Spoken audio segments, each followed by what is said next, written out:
share them talk about Putin.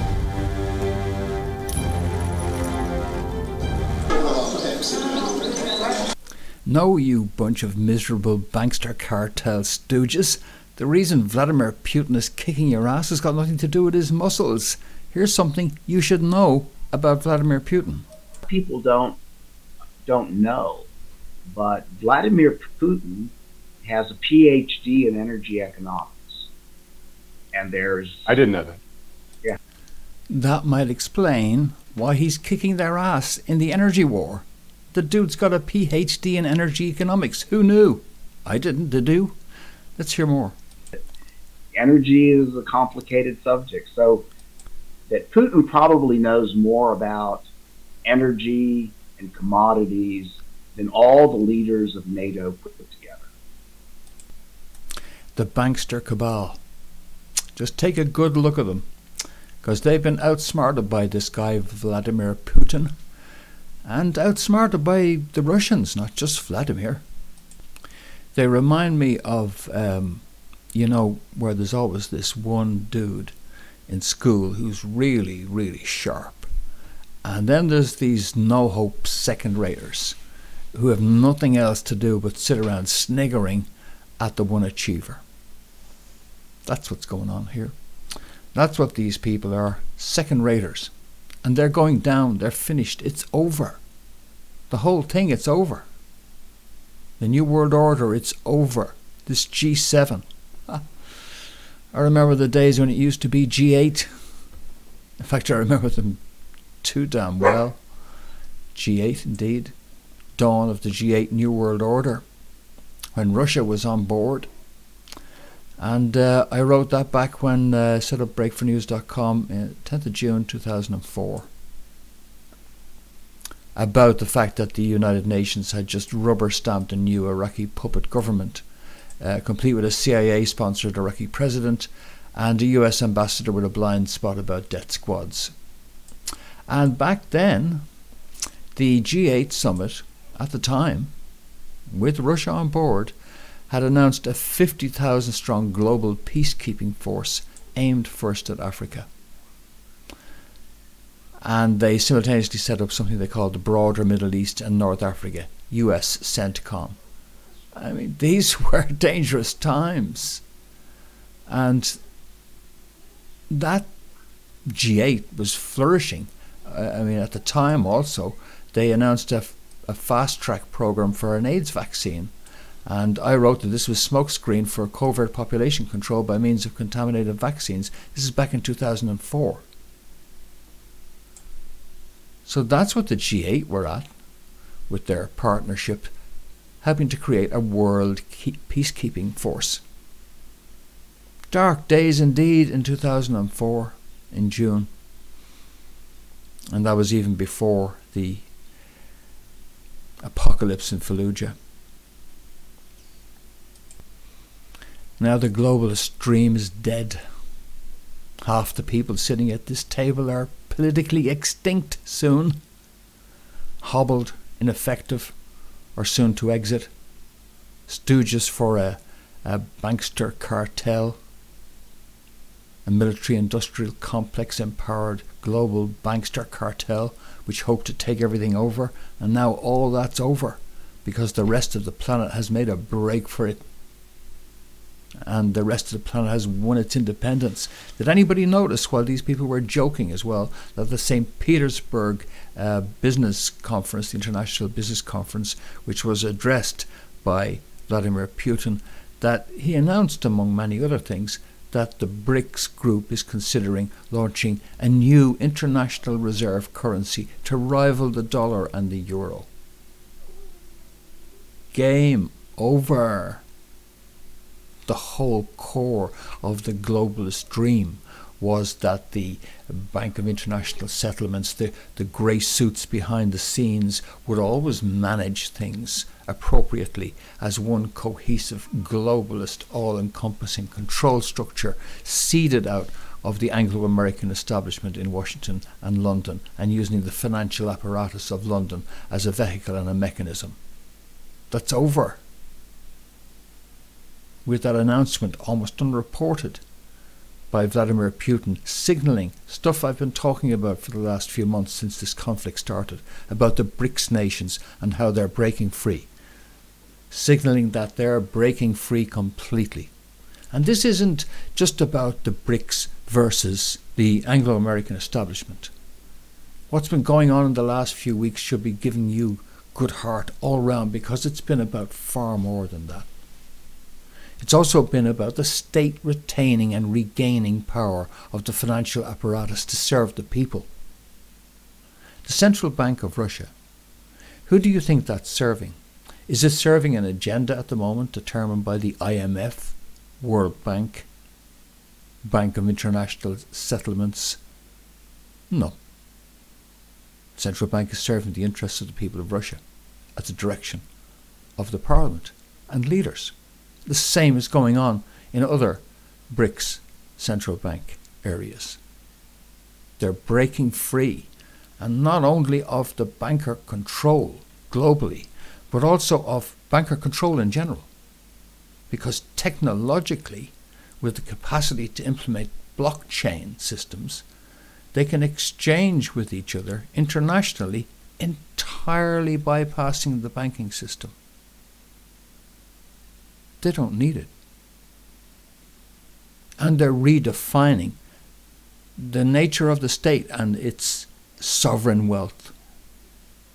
Instead of the wealth of a nation being determined in London or in Washington by some cabal who's waging war on some poor nation's currency as part of the usual boom-bust exploitation which has been going on for the last 40 years, instead of all that, they're now redefining in terms of their wealth, the wealth of raw materials, the wealth of energy economics, what Putin studied. These people have had their day, and the institutions they represent are finished. A lot of people still focusing on the military situation, understandably, in the Donbass, etc. But in fact, from a global geoeconomic point of view, this news is far more important than any military development. This is a signal moment when the independent nations break free, led by Vladimir Putin. And so that's very, like I say, it's not just a break free of a bloc, but a break free of a bankster control that's taking place as well, and a return of power to the state, because the printing press belongs to the state to serve the needs of the people. And the entire Thatcher-Reagan revolution of the 80s was to take away the printing press from the government and to put that printing press in the hands of bankers for our benefit. We're all told it's finished, it's over, and this independent reserve currency system is the death knell of it all. And Putin has led that forward. So these no-hopers, they don't see it coming. But I've been talking about this, Putin and Xi Jinping in China. I'm not saying these individuals, institutions or nations are perfect. But what I am saying is that they do represent a balance of power. Whereas what we've had is colonial domination by the cartel, who I don't have to explain. Well, that's all over, because Vladimir has some ideas about changing all that. And the guy with the PhD in energy economics has delivered a staggering political, military and energy victory for himself, for his nation, and for the non-aligned nations of the world. And we have to learn those lessons too from Vladimir. The importance of energy economics.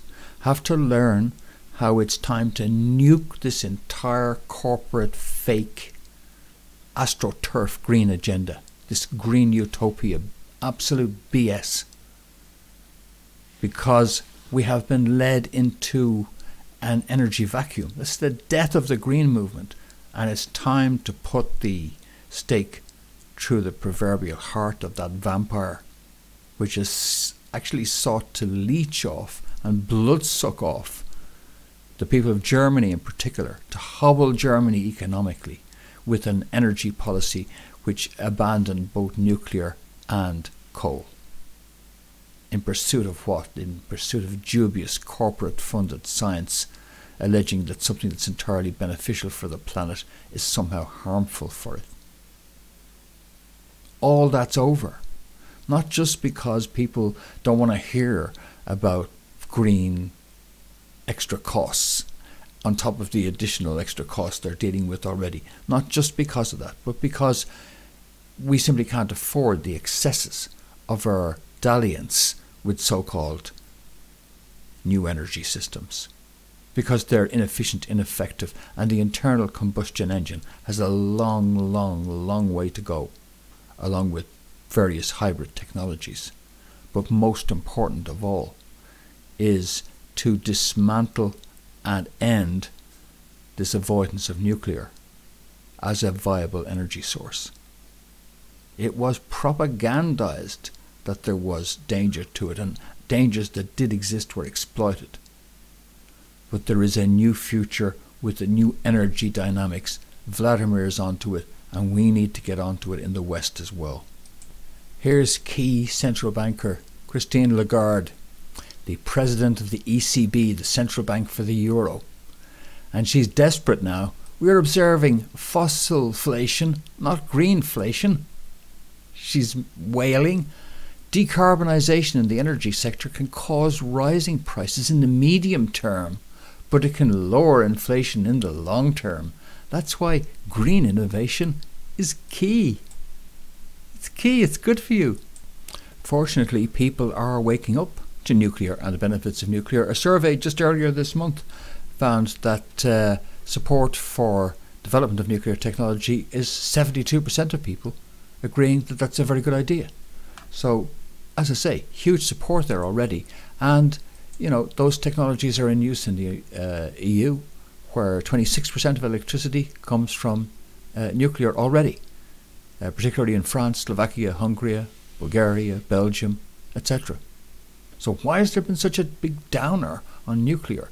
It exposes the fact that this has all been about geostrategic manoeuvring to deny us viable energy sources, such as nuclear.